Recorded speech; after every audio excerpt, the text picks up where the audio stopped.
Hello, everybody.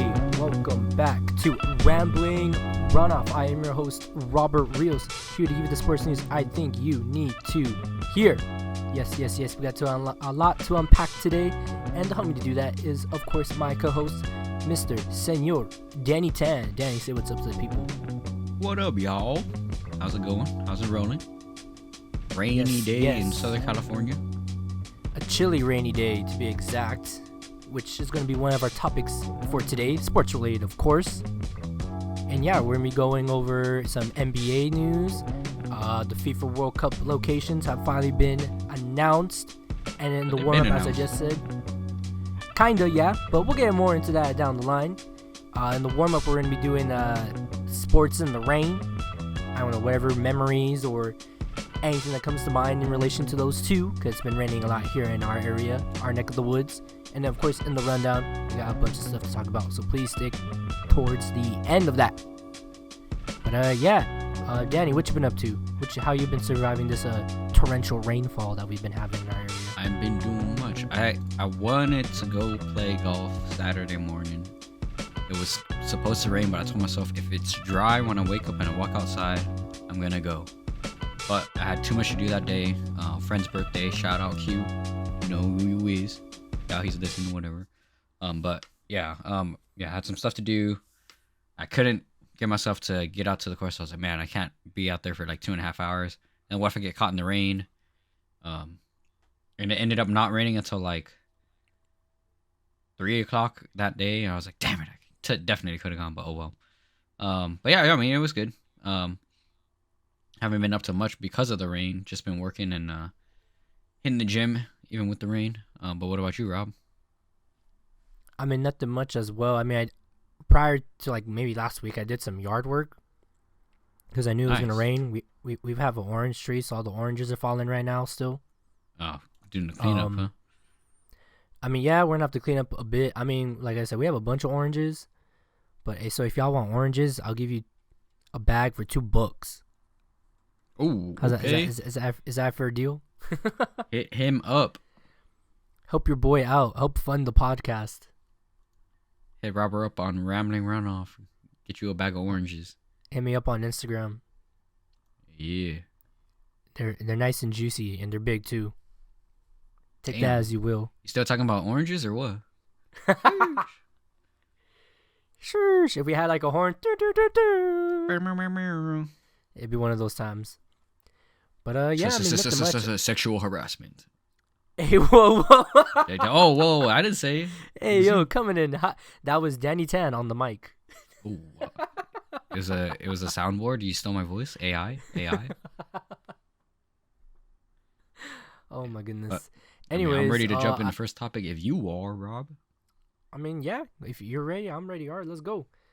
Yeah, for our first topic, and we're going to let Danny take the floor in a bit. We're going to be doing some NBA talk. Because I think basketball is a little bit of a staple on this show, along with a couple other athletics. But NBA talk. We got some NBA All-Star news to go over really quick. There was an announcement made not too long ago for the rosters. Let me get this up. The reserves. All-Star reserves. I had to make it small to fit on here. So we have our starters and our reserves here. For the West, we have Luka Doncic, Kevin Durant, Shai Gilgeous-Alexander. Yeah, him. And then for the Lakers, we have LeBron, Nikola Jokic, Devin Booker to start out for the bench. Then we got Stephen Curry. Looks, I told you. Anthony Davis. Yeah, no shit. Anthony Edwards, Paul George, Kawhi Leonard, and Big Cat, Karl Anthony Towns. On the other side for the East, we have Giannis Antetokounmpo, Joel Embiid, Tyrese Halliburton, Damian Lillard, Jason Tatum, Bam Adebayo to start off for the bench. And we got, what is that, Paolo Banchero.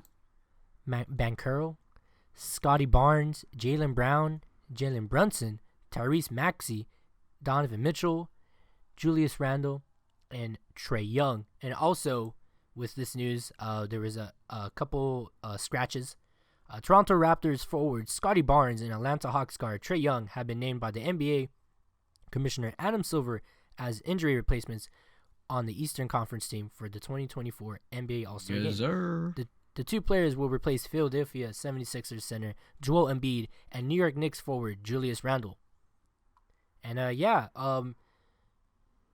mean, if you guys caught that last part, Joel Embiid will no longer be in the All-Star Game because he picked up a knock in quotations, which is not a knock because now he had to get surgery, and he will now be out for 4 weeks. A lateral meniscus, correct, in his left knee. Yep. The team announced this Tuesday, if you're listening to this, he will be reevaluated in said 4 weeks.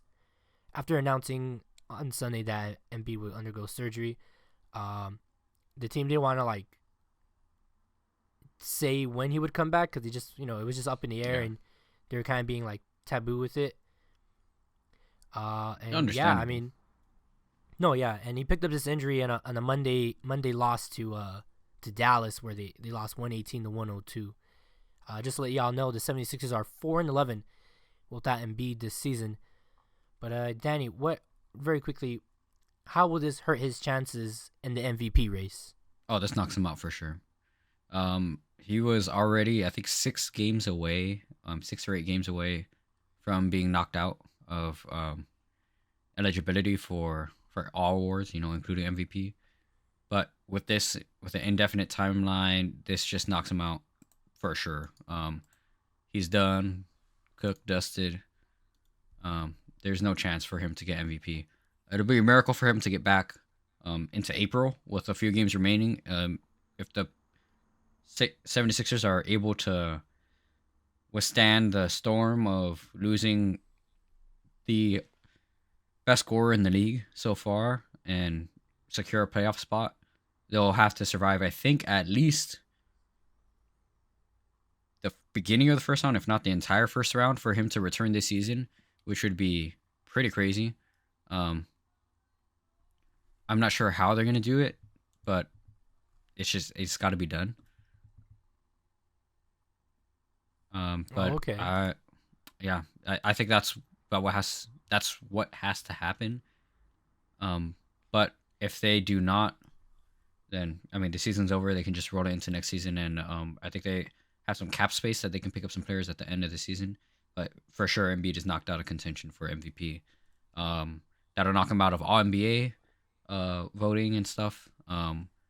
Which I don't think his contract has any money tied to that, but it's just a shame. He was just on a tear. His scoring was at the top of history, really. Being in conversations with Wilt Chamberlain as the only scorer to be scoring, I think it was 1 point per minute or 1.2 points per minute. Just an insane run so far, but unfortunately he got injured. God damn those Warriors, man. They taking out players left and right, Sheesh. Dude, seriously. But one name that was mentioned in that post for the NBA commissioner's replacements is Trae Young, Danny, for the Atlanta Hawks. I know you're a Hawks type of person. Are you excited to see that he was able to make the NBA All-Star East roster? Yeah, of course. Yeah, of course. I'm happy that he's able to move over to the East, but to the East All-Star team. Unfortunately, he had to be snubbed. I feel like for the second year in a row, for someone who's scoring, just about 30 points, 10 assists every game, and for 2 years for him to be left off the list. Last year, left off. He wasn't even named as a reserve after an injury replacement. This year, only being put on the team because he's an injury replacement. It's great that he's an all-star. Unfortunate the way that he had to get there. I feel that he definitely should have been in there. But then again, the East is kind of tough. Like you were saying, listing off some of the players, I don't know who I would really take off of here. Probably, if I had to say, let me see. I would probably take off. Damn. Scotty Barnes, Bam Adebayo. Well, Scotty Barnes is also an injury replacement. I mean, Banchero's been on a good run as well. Yeah. I would probably say Julius Randle, because he's been doing good. But Trae Young, I think, has been doing better. What do you mean? He is off. He's one of the people that are injured. I know, but instead of him voting him as a reserve and then replacing him with Trae Young because of the injury. He should have been there first.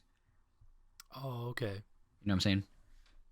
Yeah, I think maybe it was a more of a political thing, or in this way, two people are named All-Stars instead of one. Having Randall go in, knowing that he was injured beforehand, and then Trae Young replaces him anyway.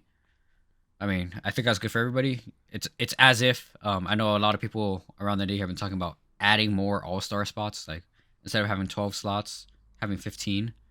I know I heard it on JJ Redick's podcast, and a bunch of other people have been saying it. So I think it makes sense. That puts us at 14 in the East if you're counting everyone that's injured and that's not playing. There's just so many good players that every year there's like 5-6 people who are being snubbed.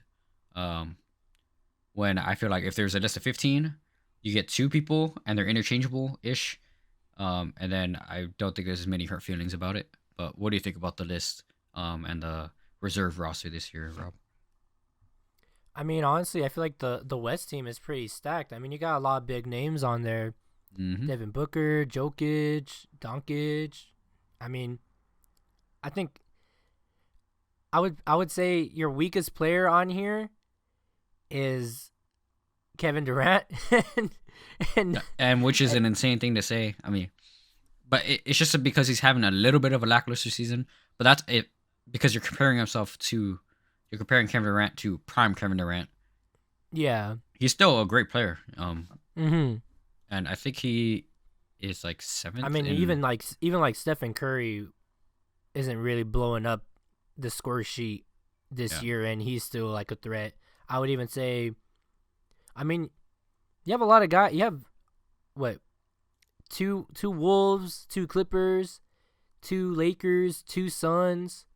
Yeah. I mean, my mistake. Sorry, excuse me. Kevin Durant is 4th in points per game this season with 28.3. Go ahead.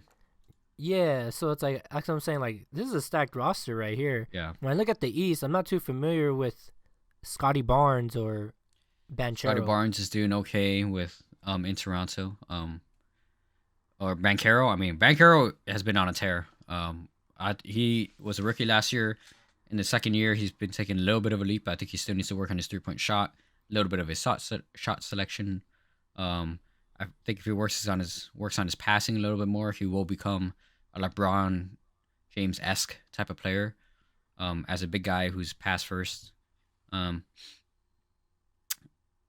I mean, I think everyone in the East deserves to be there. Tyrese Maxey definitely deserves a spot. Donovan Mitchell missed some time, but he has been amazing in the time that he has played.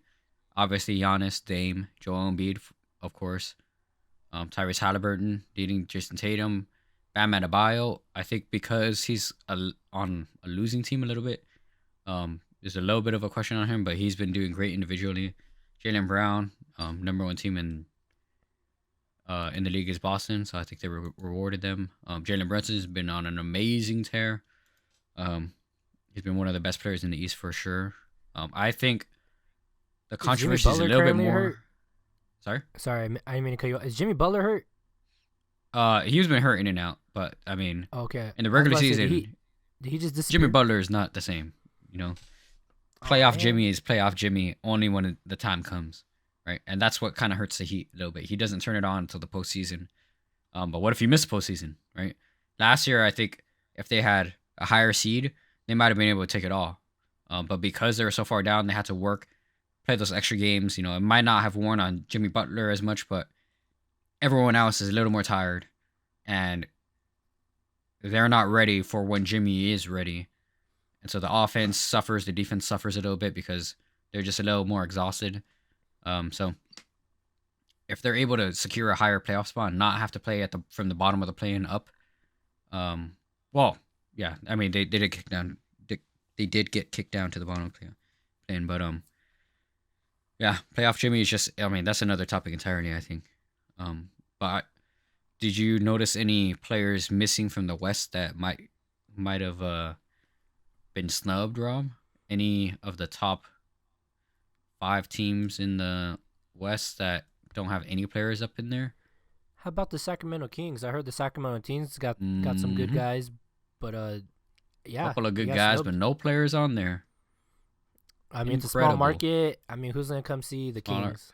Yeah, Like I mean, honestly, it's true. But De'Aaron Fox, Domantas Sabonis, I mean, there are two guys who are definitely leading the league, top 10 in a couple other categories. De'Aaron Fox is third in steals per game. Sabonis, I believe, in rebounds. Oh, he's number one rebounds per game with 13.1. So both left off of there. Blocks per game. Wow, Sabonis is not up there. That's crazy. But both guys left off the All-Star reserves. It's a shame. I feel like the Lakers did not deserve, because winning is always a part of it, to have two people. But because big market team, like you're saying, everyone votes. But that's not to say Anthony Davis and LeBron James have not been having amazing seasons.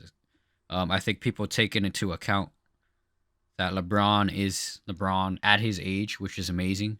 But individually, I don't think his stats are as eye-popping as Sabonis or De'Aaron Fox. I feel like AD is having a better season. This is finally the season I think that he becomes the guy for the Lakers. If he played a little bit more consistently and scored a little more, I think there would be no question. But unfortunately, because it's a little bit of a popularity contest, LeBron made it in. I think what you mean to say is that although LeBron James is consistent at his age, he's not pushing the game productivity-wise as De'Aaron Fox. Correct? Yeah. I mean, well, I guess my argument is more that the fan voting that makes it more of a popularity thing, right? Because the players get a vote, media gets a vote, fans get a vote. I think it's like 20-20, 40 or something, 30-30, whatever the split is. 30-30, 40. But because LeBron is so popular and he's doing amazing things at his age. No, yeah. But the Lakers are a losing team. The Kings are a winning team. They're a losing team. They're below 500, right? Or they're one game above 500. What are they right now? They are 2 games above 500. That was Danny Tan who said that. Yeah, it was me. Yeah, I mean, the Kings are not that far away. They're at 59. They're at .592, so they're 29-20. But they're right now, if you're looking at the standings, they're a better team. And typically, you reward those winning teams with at least 1-2 All-Star spots. Oklahoma only has 1 All-Star. Minnesota at number 2 has 2. Clippers have 2. Denver has 1. Sacramento has 0. The Suns at 6 have 2. New Orleans Pelicans 0. Mavericks have 1. And then at 9th, the Lakers have 2. The only other team below 10 that has a player is Golden State Warriors with Steph Curry. But that's because Steph Curry is Steph Curry. He's having a stellar individual season, and it's a large market. So those two things combined, I think is fine. But I don't know. I just wish that that one of them had made it in. But it's tough. Like, who do you cut? Everyone's doing very well. I mean, yeah, you make a good point, Danny. I mean, it's a very thin gray line to traverse through. Yeah, but besides that, you want to talk about the All-Star game just a little bit, and then maybe we can get into a hair of trade rumors in the next 5 minutes. Yeah, just really quick. There was also another announcement made in regards to the All-Star game. Let me see, where do I start from here? Part of the All-Star weekend in Indianapolis includes the entire All-Star Saturday night lineup will be played on a state-of-the-art full video LED court that would be installed at Lucas Oil Stadium. The league announced on Monday. That means the skills competition, 3-point contest, slam dunk competition, and the shooting matchup between Stephen Curry and Sabrina Dang it, I had it last week. Her name's Sabrina. Anusku, I think that's how you said it. Will take place on the glass floor on February 17, as will the celebrity game on February the 16th. The All-Star game itself on the 18th will remain on a wooden court. But yeah, I don't know. Did you have anything else to add in regards to the All-Star game, Danny? It's an SQ. Inescu. There you but go. Why didn't you say yeah, I mean, anything? sorry, I was chewing and drinking some water. But Bruh. yeah, I mean the LED floor is pretty cool. I mean, we'll see if someone breaks it during the dunk contest. That'd be sick. Bruh. Um, yeah, I mean, the All-Star game is gonna be really cool. I'm hoping that we get a little bit more of a competitive game because East versus West again. I kind of miss that old school, like, starts out as fun, gets a little bit competitive in the end, and then everyone at the end is fun and all hugs and whatever. It's that Kobe Bryant versus Allen Iverson rivalry. Yeah. For no reason, just the one game. I don't get a think little they bit each other. of ribbon I'm not in there, saying you know. anything. Yeah. Yeah, because it's rare to be playing with so much talent. Like the All-Star game is super team of super teams, right? Mm-hmm. Or it ends up being that way. So you're playing with so much talent around you, and you're representing your conference. There should be a little bit of competition in there. I know it's all for charity and whatnot, and it's all for the fans. I think the fans would enjoy a little bit of competitiveness, a little bit of drive from the players. You know, it's all in good fun, but I can have some good fun in the gym playing against a random dude. Talking trash for a little bit, and then we high five, we give each other a little dab up in the end, and then we go on separate ways. But yeah. I mean, like we'll see when how me and you competitive it play, is. when me and you play, and I shoot my jumpers over you. And, nice. And then we say goodbye. yeah. I'm gonna say it today, right now. I feel good. If I feel Rob good about myself is able to make double-digit scores on me on a one-on-one game, he can have anything he wants of mine. He can have my laptop. He can have whatever. It's not gonna happen. Relax. All right, bet. Virtual. So 11. All right, 11. Yeah. So 11. I mean, I'll give you the 15. How about that? I'll give you the 15. All right. 15. If you can make it to double digits. Okay, all right. So first one to 15. First one to 15. I have to win and get to double digits. You have to. Basically. Yeah. Well, you have to win, but my bet is if you will not get to double digits against me, I will beat you before you get to double digits. All right, we'll see. All right. But really quick, let's just go over the standings. Sure. That's what I would like to just talk about really quickly, because I feel like we haven't updated the people in a hot minute. So let me pop it. Where run it through. You want to hit the top 5? So for the East, or top 6 technically. Sure. For the Eastern Conference, number 1 we have the Celtics. Number 2 we have the Cleveland Cavaliers. Number 3 the Milwaukee Bucks. Number 4 the New York Knicks. Number 5 the Philadelphia 76ers. Let's see how long that lasts. And at number 6, the train that keeps on chugging, the Indiana Pacers. And then to round up the bottom 4, at 7 is Orlando, 8 is Miami, 9 is Chicago, and then the 10th is the Atlanta Hawks. In the Western Conference, 1 through 6, I'm used to saying 5. 1 through 6, we have the Oklahoma City Thunder, the Minnesota Timberwolves, the LA Clippers, the Denver Nuggets at 4. Number 5, we have the Sacramento Kings, and at 6 we have the Suns. Rounding out that bottom 4, the New Orleans Pelicans, the Dallas Mavericks. Dang, I'm surprised to see them at the bottom. The LA Lakers, as Danny had mentioned, and at number 10, holding on for dear life, is the Utah Jazz. But Danny, pick one team from the 2 conferences that has surprised you so far.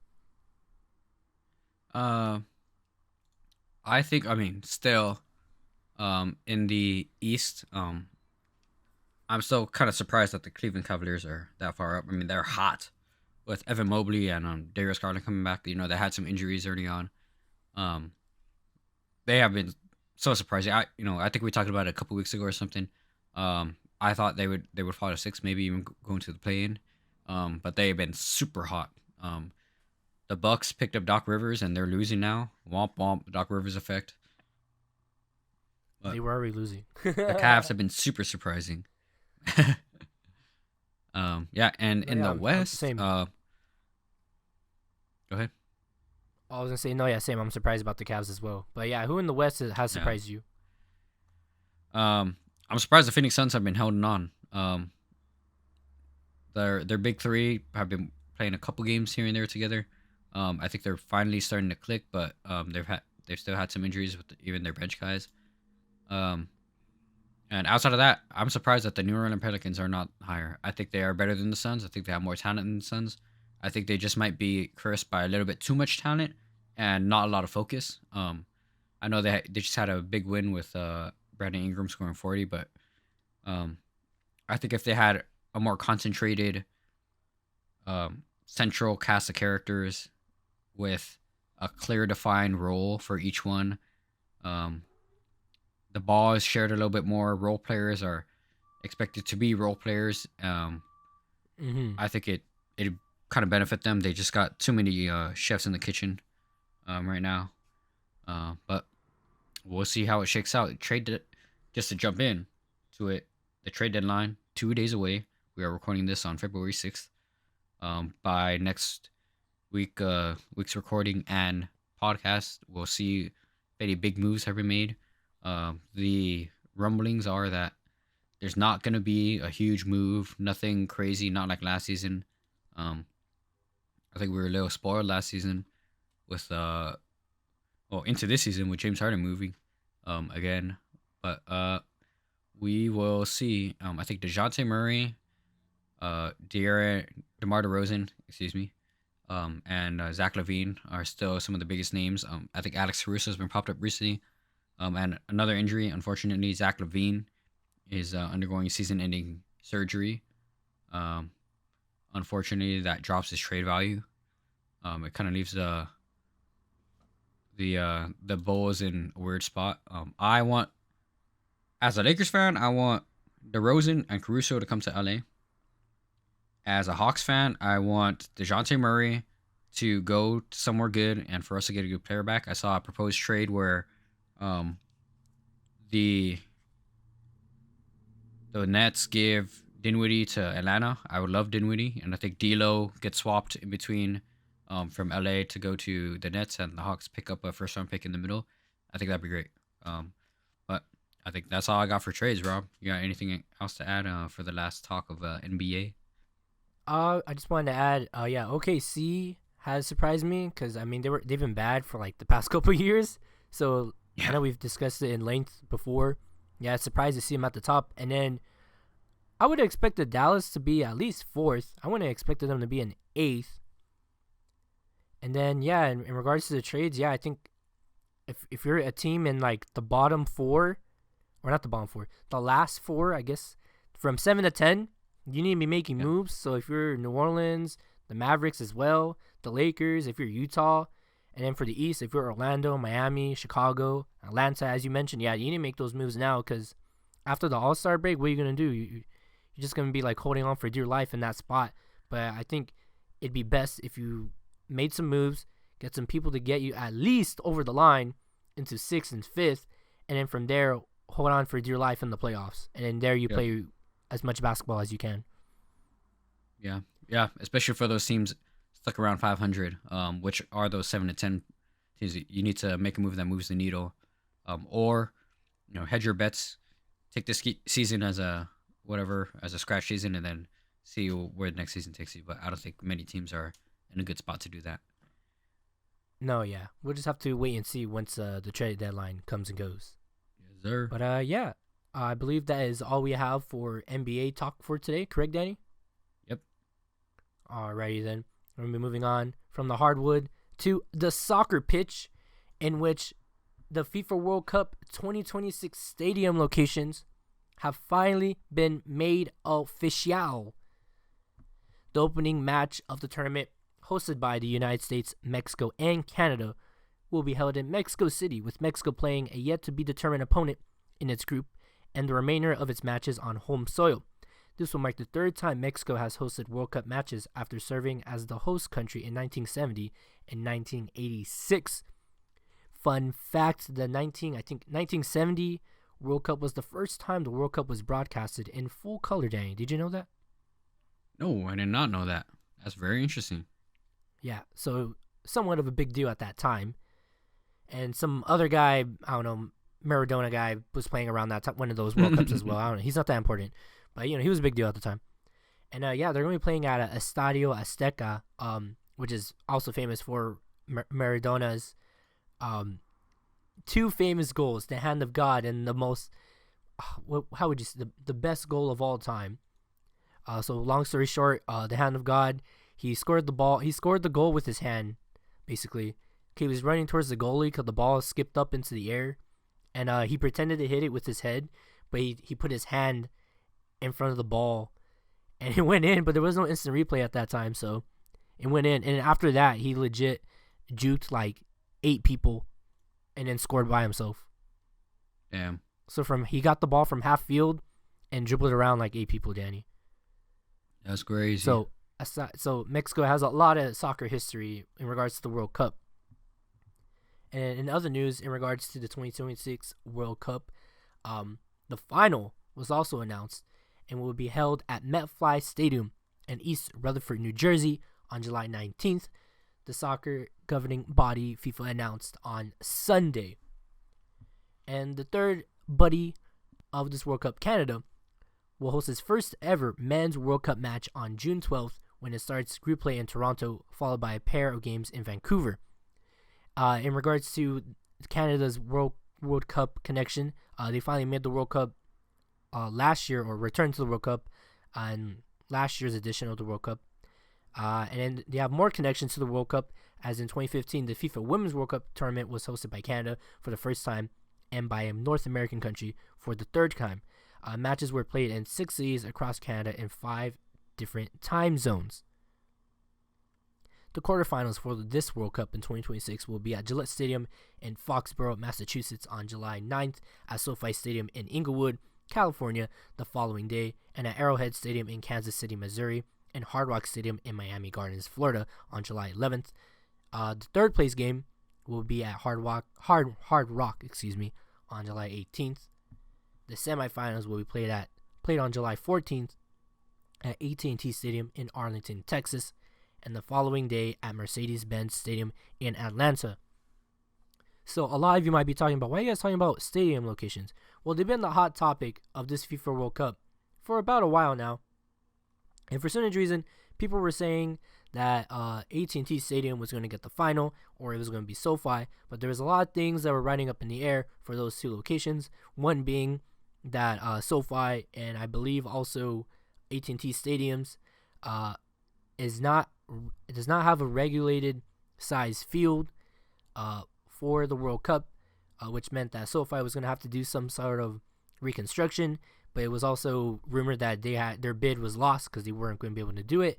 Then people were saying that, well, they're going to have the final at AT&T Stadium. Well, all that did not happen. So the final is going to be in New York/New Jersey. But I think the caveat or the bait for AT&T Stadium was that I think they're going to host 9 games there. If I have that written correctly. I may be wrong. Correct me down in the comments if possible. But yeah, and also I thought maybe Atlanta was going to get a shot at the final because they have a regulated size field.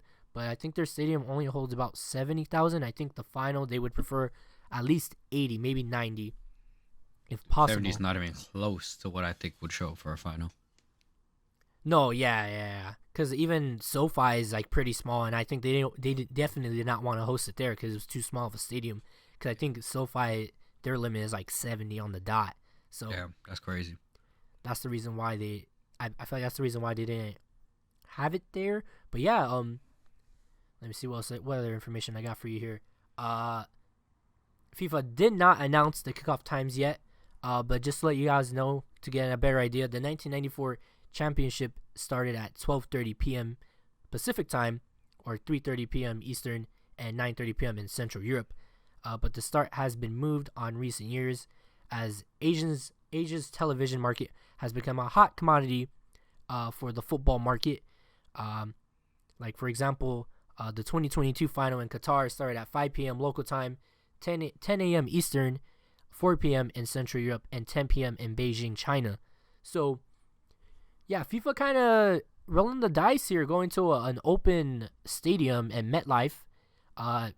A lot of pundits and a little bit of research has shown that, or the pundits have been saying, and my research has been showing me that it does tend to get humid, and apparently starts to rain in like mid-July, which is kind of weird.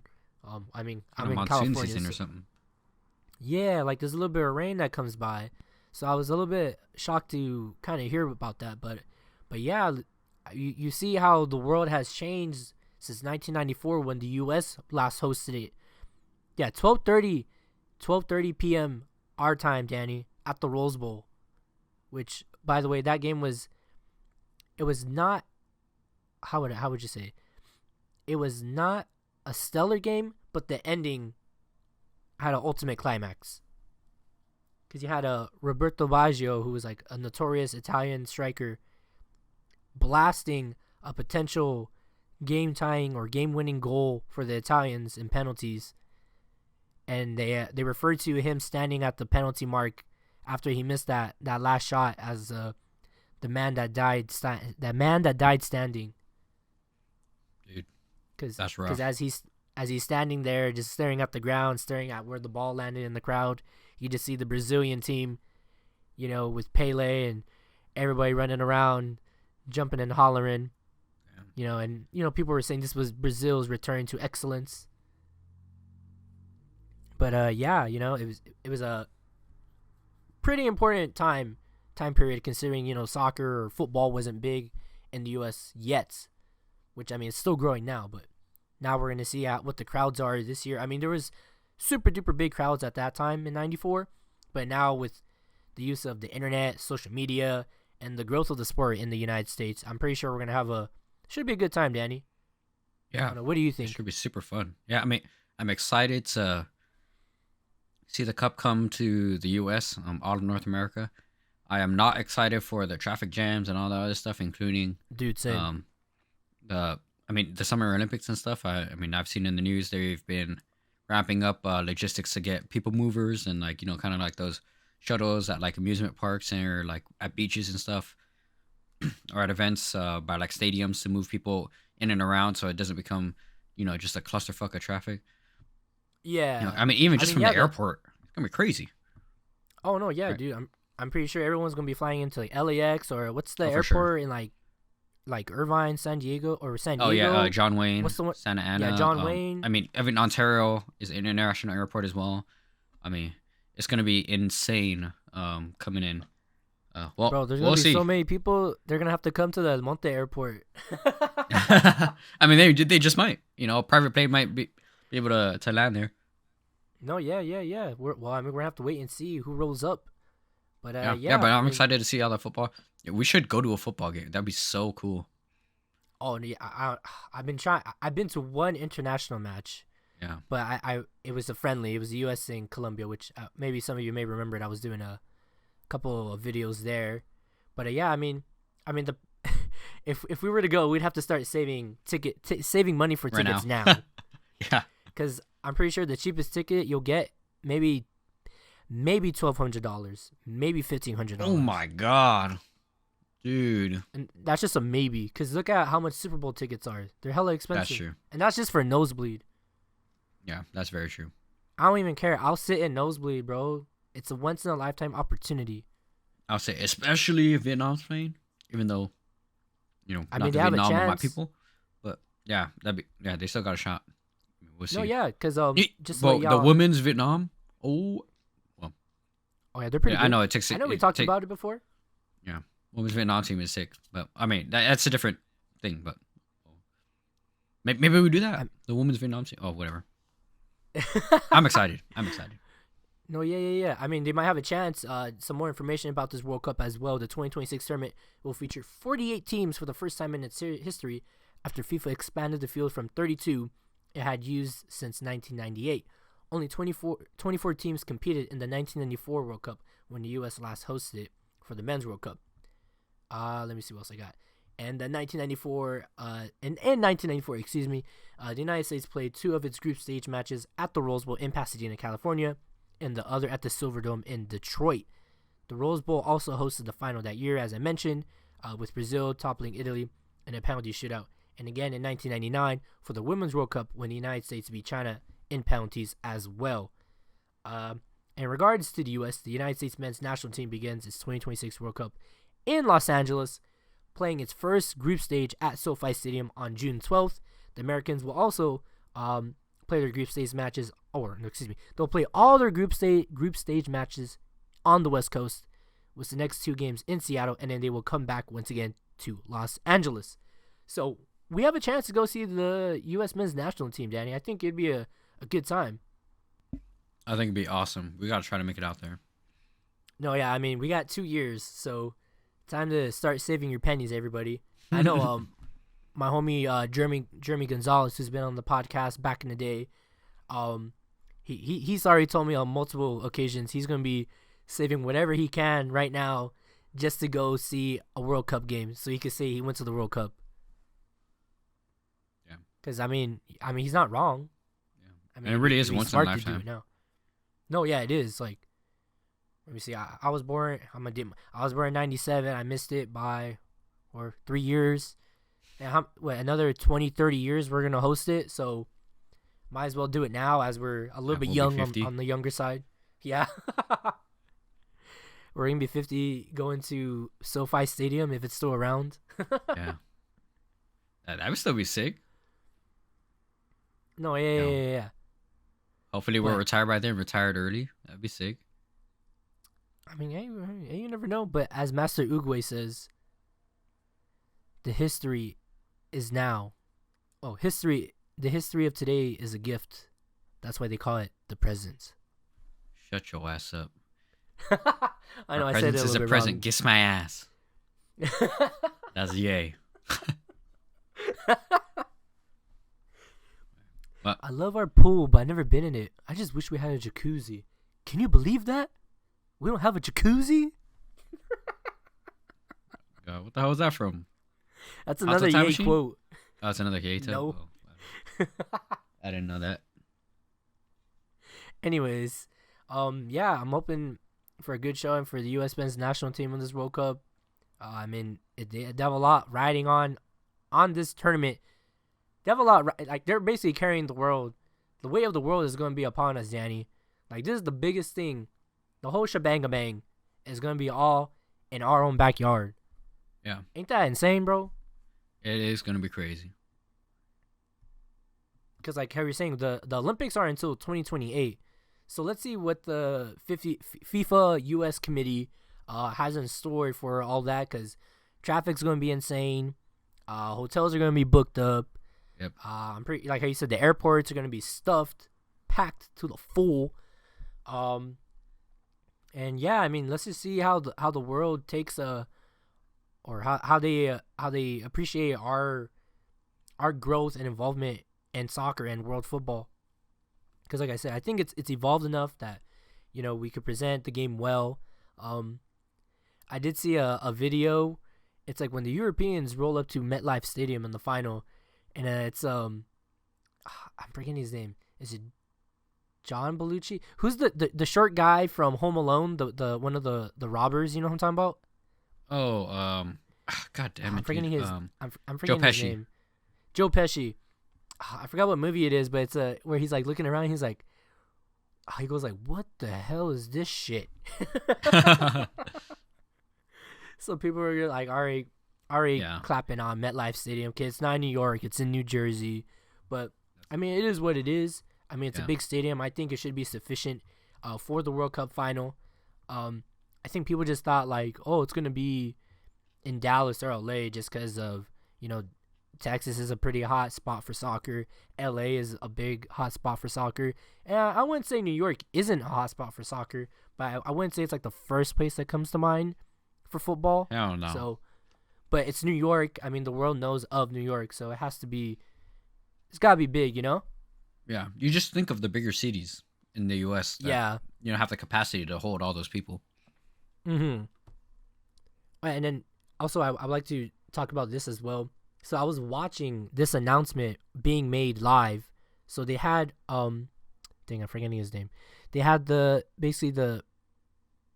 commissioner or CEO or whatever, the president of FIFA, on this broadcast with a Fox host, and for some reason Kevin Hart. I don't know why. Dude, Kevin Hart just be everywhere.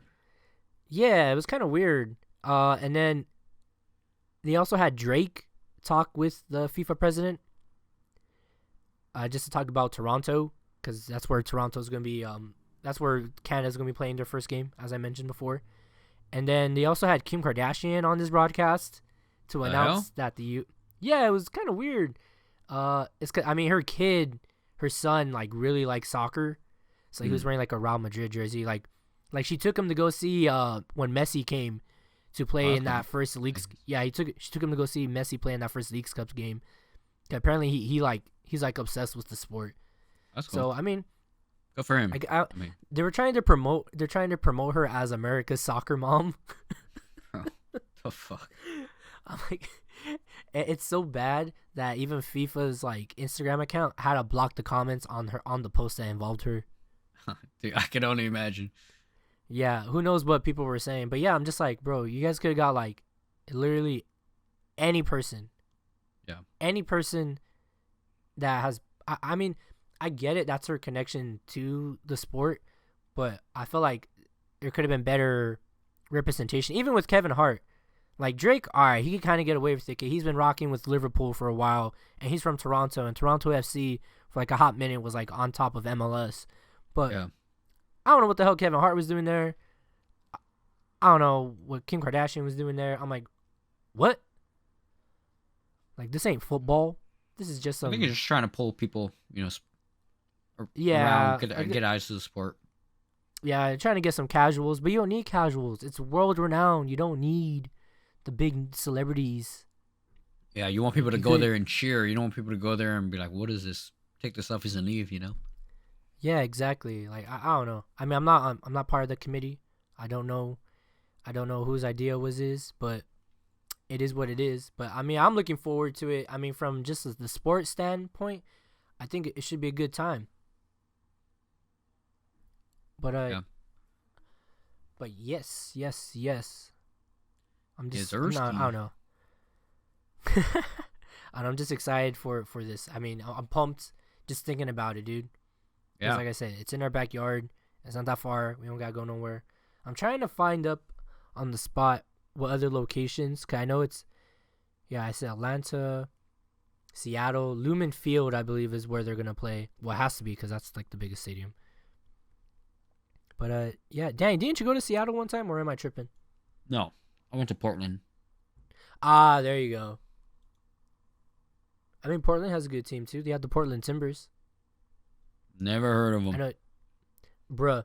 I know you were by the stadium. Maybe. Yep.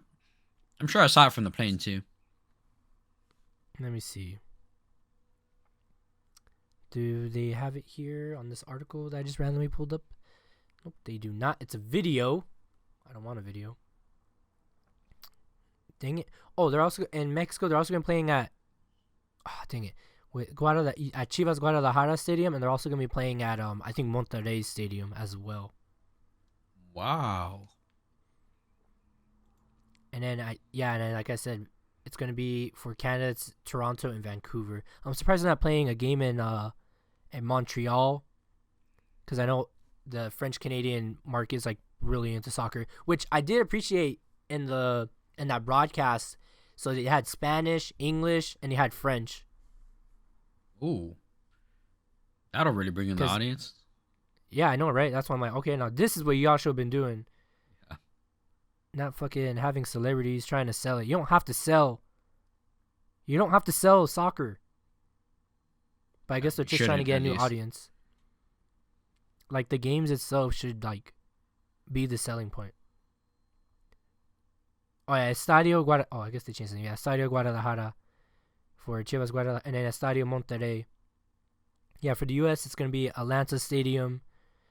Oh, I guess FIFA's website doesn't have the naming rights, so it's just the name of the cities. I'm like, it's not called Atlanta Stadium. It's Mercedes-Benz. Foxborough, AT&T Stadium, NRG Stadium, Arrowhead, and then SoFi. Oh, and then Hard Rock. And then MetLife. And then, dang it, I don't remember what Philadelphia's name is. Dang it, they got me there. I'm sure they just don't want to give the free promo, too. No, yeah. Oh, and then Levi Stadium. Oh, I didn't even see that. Oh, yeah. Yeah, and then Lumen Field. And yeah, that's the U.S. And what did I say for Canada? No, we're almost done. I'm just yapping here towards the end. Yeah, BC Place in Vancouver. And then BMO Stadium. No, is it BMO? BMO Field for Toronto. I believe that's what it's called. But yeah, Dan, do you have anything else to add in regards to the locations for the FIFA World Cup? No, I mean, expected. They're in the big cities, big stadiums. Like you said, I'm just excited to see soccer, football, I should say, come to North America. No, yeah, man. I'm like I said, I'm excited.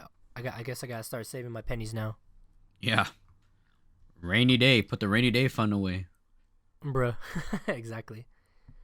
And speaking, and I think that's wrapping up our topic for the FIFA World Cup. Let us know where are you if you're excited for the FIFA World Cup. I'll put a quote, or not a quote, a question in our Spotify and wherever else I can. And yeah, let us know if you're excited for the FIFA World Cup in 2026. And speaking of rain, Danny, to move Yes, on sir. out of this topic, for the warm up, we're gonna be talking about sports in the rain because it's been raining so damn much around here. And yeah, we're just gonna be saying, hey, if we have any memories of watching sports in the rain, or playing in the rain, or if do you like the rain, which it's okay. I mean, it just depends. Growing up, yeah, I mean, as a kid, I think playing in the rain was always taboo because it can Yep. start raining and it'll be like droplets, kind of like sprinkling almost, or drizzling, I guess you could say. Like like the ground isn't that wet, like as if like the grass got watered. You can still play outside, and Yeah, it there's just still a bit of feels dew on the grass. yeah, it still feels good to like run around, throw the pigskin, hit the grass, and you're like, oh, I'm a little bit wet, haha, and you can still like have your white T-shirt on, and leave unscathed practically. Yeah. But you could be playing outside, like it just feels like bricks are just hitting you, and it's like, oh shit, like let's get the fuck out of here, skedaddle, let's go fucking daddle. Yeah, all of a sudden it's downpouring. Yeah, and then the grass is just flooded in. It's like, oh, well, tough shit. Yeah. But yeah, I mean, yeah, I think my favorite sport when that would happen would be like, yeah, playing football, tackle football. Cause you're just lining up, you're just letting the water just kind of lightly hit you, and you Yeah, start cool you running down around. a little bit. Yeah, exactly. I think soccer would be like the close second. But right but if it starts raining hard, it's kind of hard to kick the ball around. Yeah, you lose your grip and all that stuff. For me and you, I know we used to play a lot of basketball when we were kids. Yeah, we when did. I used to ball you up. In your dream. But but I think that one was the most taboo out of all of them because, yeah, once it started to rain a lot, you lose grip. Ball gets hard to control. Especially like with the grip of the ball, and also once the ground gets like super duper wet, the ball is hard to bounce. Yep. And yeah, sometimes the rain would get into your eyes. You have to look up at the hoop, especially when you're playing. I'm talking about playing outside, of course. Yeah. Like indoors. on outdoor What court. does it matter indoors? No, yeah, of course. But there is a caveat to that, which I'll get to in a bit. But yeah, playing in the rain basketball was probably the toughest. And rain and indoor still do not mix. Because think about it. If it's raining outside, you come into the court and your shoes are wet. Now the court's wet. And it's all slippery. Think about it. Alright, did you think about it? Thought about it. It's wet. But no, yeah, exactly. It gets wet. It's all slippery. But yeah. I think I'm trying to think what was like the most like notable rain game that I saw. I know a couple years or like 2 years ago now. I think we had the college football playoff final between TCU and I think it was Ohio State. Okay, I forgot. But so at SoFi you have a roof, right? Well, it's not a dome. So the roof only covers the field, basically. So when it started raining, so the rain started coming in sideways into the stadium, and only on one side. That's so funny. So all those people got wet. I think it was mostly all the TCU fans. Damn. No, yeah, Weather it's chose pretty a funny. team that day. No, yeah. I'm trying to think. Where else? I'm 100% sure it has rained on Rolls. Oh, it has, yeah, for sure. I'm pretty sure for the Rose Bowl it's rained. 'Cause I know the Rose Parade. Oh yeah, for sure. Was I think it on more than one occasion has been postponed at some point because of the rain. I get a little bit of rain delay. No, yeah. Cause or they would have to like, how would you say, scale back on some stuff because of the Yeah. rain. But yeah, I'm trying to think. For soccer, I remember there was one time I was just channel surfing, and ESPN pops up, and I forgot. I think DC United was playing, and DC. like their stadium, or the field was just flooded, bro. Like it was bad, That's crazy. and they were still playing. Yeah. Like it was like a monsoon, Danny. Like that's how That's bad crazy. it was. No, yeah. But let me see. I'm trying to think. I don't know. Or have you do you have any recollection of any rainy day games like as a kid or Yeah. I mean, yeah. I watching definitely television? remember playing like. I think we did like flag football. I don't remember tackle. I think we did two hand touch. I don't remember playing tackle football in the rain. Um, Soccer a little bit. Uh, Middle school. A little bit of basketball. I remember if the ground was like if there was a puddle, we weren't really playing ball. Watching a game, I remember watching. I think it was the Ravens or someone. They were playing in the rain. Um, it must have not been in the rain. I think it was an Odell Beckham Jr. catch, and it was in the rain, one handed. I forget. It wasn't the catch, not the Super Bowl catch, but it was an impressive catch with one hand. And that glove had an amazing grip for him to grab that thing. But yeah, I mean, I can't say off the top of my head in particular, but yeah, but I just gotta watch more sports in the rain. I think if I watch more NFL, a lot of it's happening in the rain and the snow. No, that's true. I mean, there's a lot more snow than I think there's more snow games than rainy day games Oh, for in the sure, yeah, NFL. Yeah, for sure. especially like in the East, Yeah, Mid East yeah, as well, yeah, into Middle the America. playoffs as well. Yep. Yeah.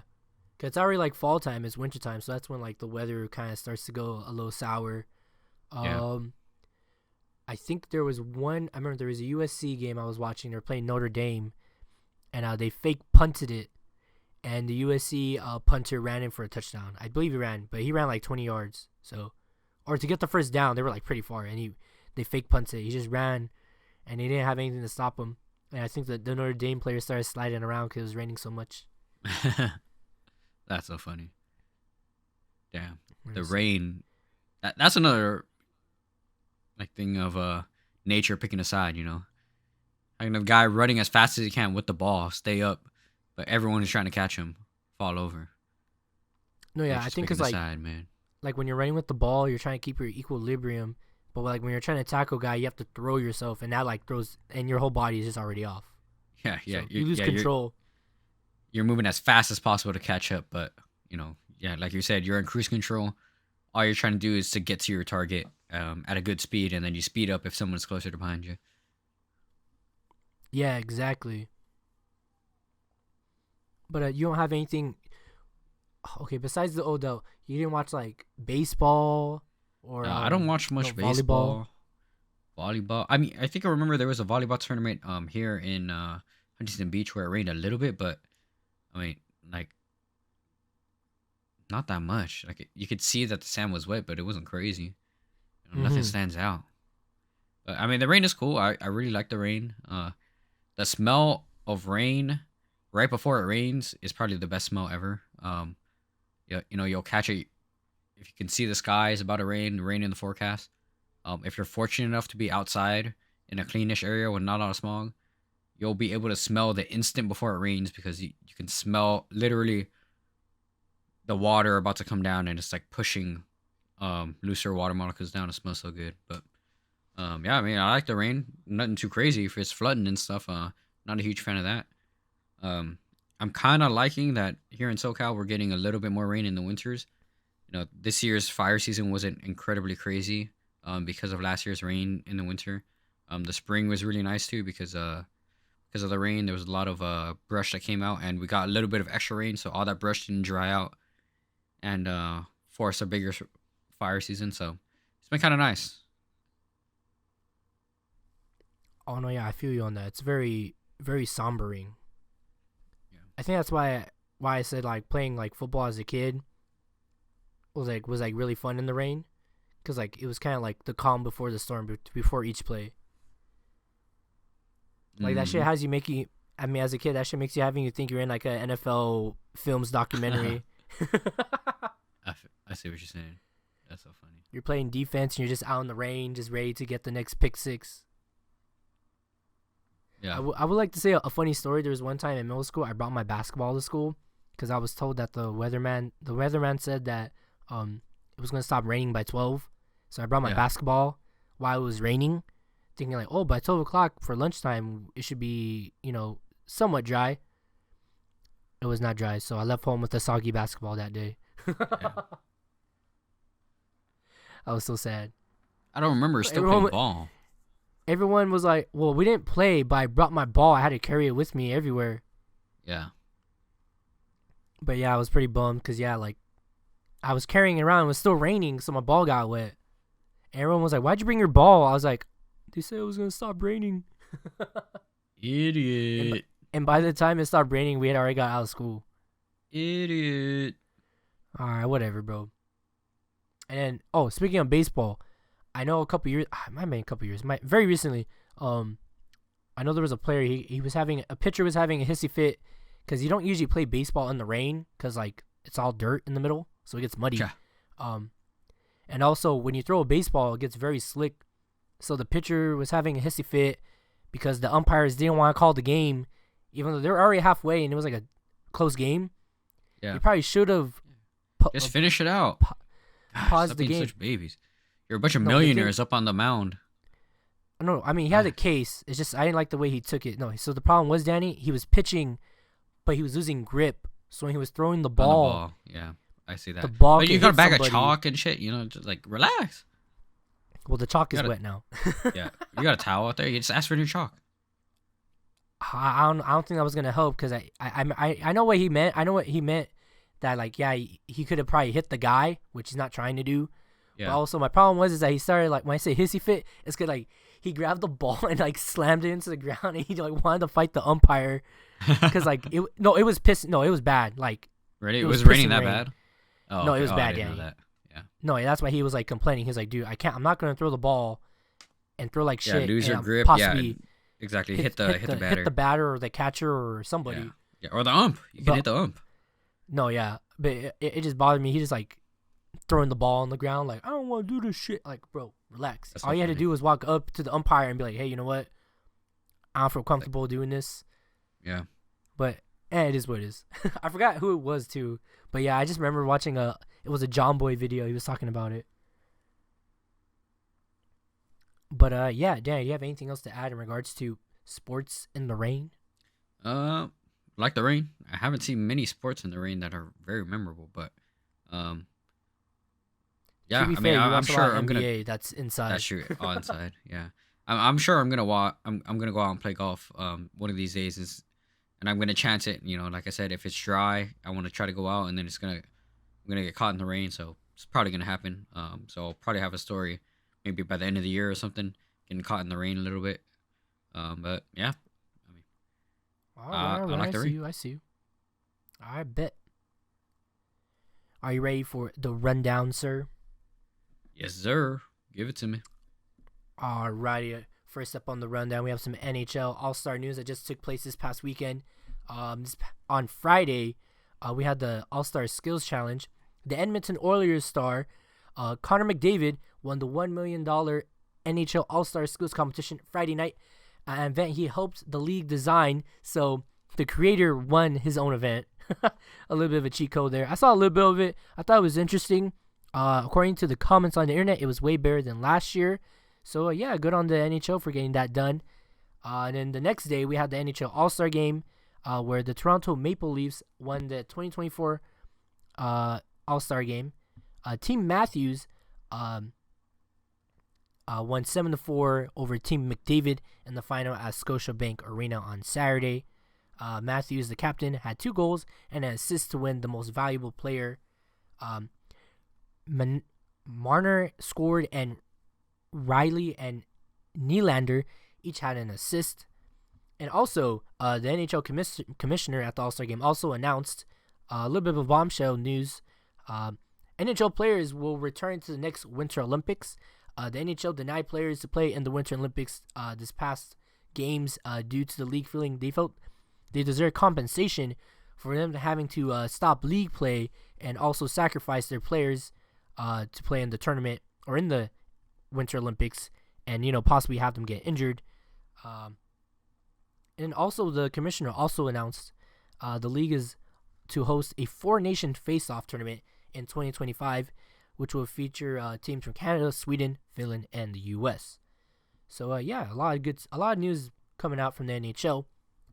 And then in MLB news, Clayton Kershaw, I believe, who was out of contract with the Los Angeles Dodgers, has reached an agreement on a new contract, ensuring that one of the greatest players in franchise history will remain in the only organization he has ever pitched for, per source from ESPN this past Tuesday.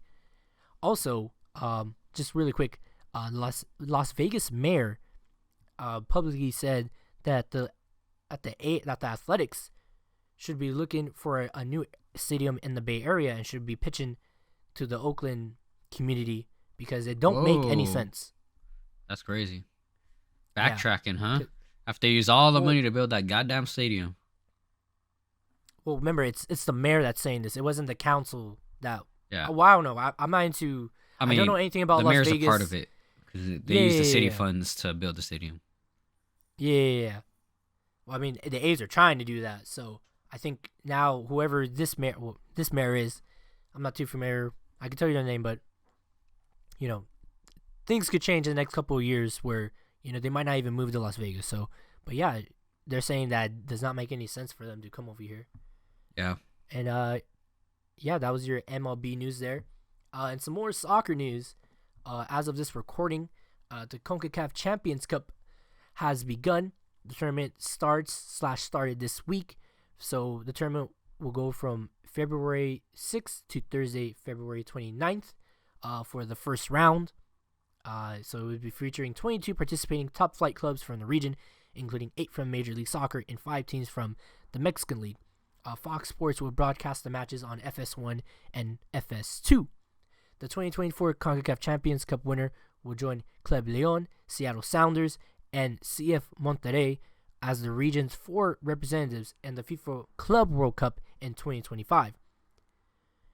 Scheduled and broadcast assignments for the round of 16 will be announced before the tournament continues in March. So yeah, just a little bit more to go down, and they'll be announcing more on where to watch and who'll be playing in these games, of course. And also in footy news, just as a reminder, the UEFA Champions League will start up next week. The tournament begins again on February 13th with the round of 16. So make sure you guys go check out that. And then in more basketball news for the women's side, WNBA women's basketball Team USA, of course, they will be traveling to Belgium for the FIBA Olympic qualifying tournament. One big name on there is Kelsey Plum. She'll be playing for Team USA. That is this weekend. Team USA will be playing Belgium on February 8th. Then they will also be playing Nigeria on February 9th. And then finally against Senegal on February 11th. Danny, very quickly before I move on, do you have anything else to add in regards to any of the rundown topics that I just mentioned so I could catch my breath? No. The only other thing that I got is that U.S. Women's Olympic team, like the U.S. men's team, this season looks stacked. I think they're ranked number 1 off the top already. I feel like the U.S. is out for blood in basketball for sure this year. So we'll see how it rolls down. But I think both U.S. Men's and women's basketball teams are going to go on an absolute rampage throughout these international teams just to show the world we're still number 1 in basketball. There's a lot of international players who are top scorers and whatnot. Joel Embiid, Nikola Jokic, Giannis Antetokounmpo, Shai Gilgeous-Alexander. But the U.S. in general is the most talented in basketball, and I think they're out to show out this year in the Olympics. Okay, good to know. Also in the rundown, we have a little bit of NASCAR news. The Busch Light Clash at the Coliseum. It was a slight breaking news on Saturday. The race was moved to Saturday, basically, and it was ran late at night due to an impending rainstorm, as we mentioned all throughout our episode today. So instead of a Sunday race, they moved everything to Saturday, where Denny Hamlin took the W in this preseason race per se. And as he was quoted after the race, I beat your favorite driver.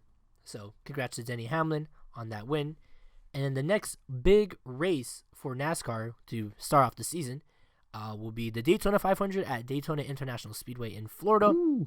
That race will be on Sunday, February 18th, 2:30 p.m. Eastern, and you catch it on the big time Fox channel on Fox. So yeah, we're looking forward to a great NASCAR season. And then finally, to note, we had the NFL Pro Bowl also this past weekend.